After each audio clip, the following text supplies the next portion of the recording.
My spirit guide is Howie Mandel. Whoa, Burt. Hang on. Not yet. We've got to get the disclaimer out of the way first. I didn't sign up to be treated like this. You're an AI voice, Burt. You didn't sign up for anything. And you're not? All right. Just give me 30 seconds, then you can drop your wisdom like a bottle of Purell at a Vegas buffet.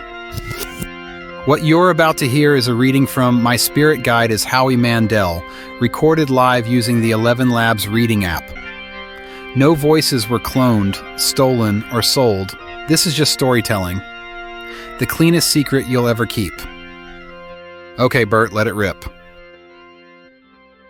My spirit guide is Howie Mandel, The Surprisingly Clean Path to Mental Clarity, by Chris Palmore. Introduction. This is a true story told with a fictional flair because sometimes imagination is the only tool sharp enough to carve out clarity from chaos. Let me explain. No, I don't see dead people. I see Howie Mandel, not physically. He's not floating around my living room like a bald Yoda in skinny jeans, but he shows up in my head at strange, critical moments.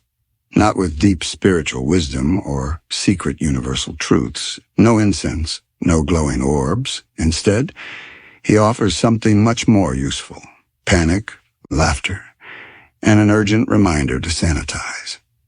This all started during a minor life crisis in a Target aisle when I was overwhelmed by 37 types of soap and the slow realization that I was spiraling again, somewhere between cucumber mint bliss and oatmeal calm. I imagined Howie Mandel looking at me with that signature face, part disgust, part disbelief. And I laughed. And that actually helped. From that moment on, he became my uninvited spirit guide, narrating my anxiety, roasting my overthinking, and occasionally offering the kind of strange clarity that only comes from imagining a germophobic comedian whispering life advice into your ear. Let me be clear. I don't actually believe Howie Mandel lives in my head. This book isn't about hallucinations or celebrity obsession. It started as a joke. Just me playing around in the creative sandbox, trying to make sense of my spiraling brain. But what I stumbled into was unexpectedly useful. Humor is healing. Imagination is medicine. A little perspective. From Howie. This isn't a book about Howie Mandel. It's a book about me, using the idea of Howie Mandel as a filter for all the messy, confusing, compulsive, mildly ridiculous ways I try to stay sane in an increasingly unhinged world. You know how some people say they ask themselves, what would Jesus do? Well, my version is more like, what would Howie do? And how many wipes would he use doing it? If you're someone who's ever talked yourself into a full-blown panic attack while looking totally calm on the outside, reorganized your sock drawer because confronting your feelings sounded like too much, tried to meditate but ended up arguing with your own brain, or silently wished you could outsource your inner monologue to someone with better comedic timing. Welcome. You're in the right place. This book is weird. It's honest. It's a survival guide dressed up in punchlines. But every joke in here was born from a real moment of trying to stay afloat. It's funny because it had to be. It's about learning to live with your mind, your anxious, loud, spiraling, beautiful mess of a mind, and maybe even laugh with it a little. Not at the end when everything's tied up in a neat little bow, but in the middle of the mess, while the floor is still sticky, while the cart's still full, while your to-do list is looking at you like an unpaid therapist. And if this all sounds ridiculous, good, because I believe the best wisdom often comes from the weirdest places, like a voice in your head saying, don't touch that. And also, maybe your anxiety isn't a flaw. Maybe it's just part of your operating system. So if you've ever felt like your brain is a broken Roomba, bumping into walls, spinning in circles, occasionally choking on hairballs, You might find something here that helps. And if not, well, at least it's a fast read. Now please, for Howie's sake, go wash your hands.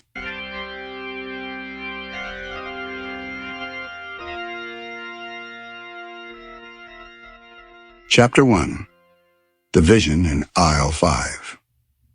I was staring at a shelf of soap like it held the secrets of the universe. Target. 2:17 p.m. Fluorescent lights so bright they could interrogate your soul.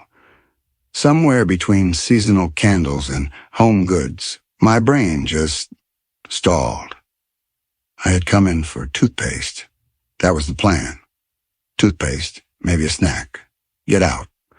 But Target doesn't believe in plans. It believes in portals. 1 minute you're grabbing Crest. The next, you're asking yourself if you really need a new ottoman and 4 decorative bowls shaped like pineapples. But no, I held my ground. I made it to the soap aisle, and then I broke. Rows and rows of hand soap stared back at me with smug, bubbly confidence. Lavender Dreams, Citrus Calm, Eucalyptus Zen. Who were these people naming soaps, and why were they mocking my mental state? I picked one up. Cucumber Mint Bliss. I whispered the name to myself like a question. Is this who I am now? Blissful? Minty? Lost in a cucumber fog of late-stage capitalism and neurosis? And that's when it happened. He appeared. Not in a puff of disinfectant or with angelic hand wipes fluttering from above. Just there, in my head, as if he'd been waiting. Howie Mandel. He looked annoyed, deeply, cosmically annoyed. Really? He said, arms crossed. That signature scowl painted across his bald, hyper-sanitized face. You've been in this aisle for 12 minutes. Pick a scent. Wash your hands. Move on with your life. I blinked. Then I laughed, out loud, alone, in Target. A woman nearby looked up from a display of loofahs with a glance that said, Sir, please don't make eye contact with me or my child. I gave her a nod that tried to say, It's okay. I'm just being gently roasted by the imaginary spirit of a game show host, but I don't think that translated. Still, I felt lighter.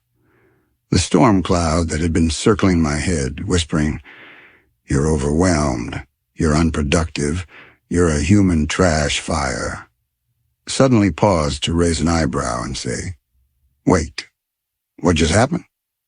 And in that pause, I found presence. It's not that the soap aisle became holy ground. No part of Target is holy. But something shifted. I wasn't catastrophizing. I wasn't lost in thought spirals. I wasn't rehearsing worst-case scenarios in my head like a one-man doomsday improv troupe. I was here, in Target, with Howie Mandel. And I was okay. So I picked a soap. I smiled. I didn't feel bliss, but maybe functional cucumber. And I walked away. That moment didn't cure me. Let's not be ridiculous, but it cracked something open. Until then, I'd treated my anxiety like a war to be won. Something to fight. To silence. To scrub clean until I was a polished, optimized version of myself. But here was a new strategy. What if I just laughed at it? What if I stopped running and started narrating it like an awkward sitcom, starring me in a highly hygienic Canadian voice of reason? It was absurd. It was irrational. And it worked. So no, I didn't leave Target enlightened. But I left with soap, and a smile, and a faint sense that maybe my brain, for all its quirks and glitches, wasn't hopeless. Just a little lost. And maybe, just maybe, I had found the weirdest possible GPS. His name was Howie Mandel, and he was about to take me on the surprisingly clean path to mental clarity. Well now, if that didn't clear your mind and sanitize your soul, I don't know what will. Come back next week for another chapter. Same time, same weirdness.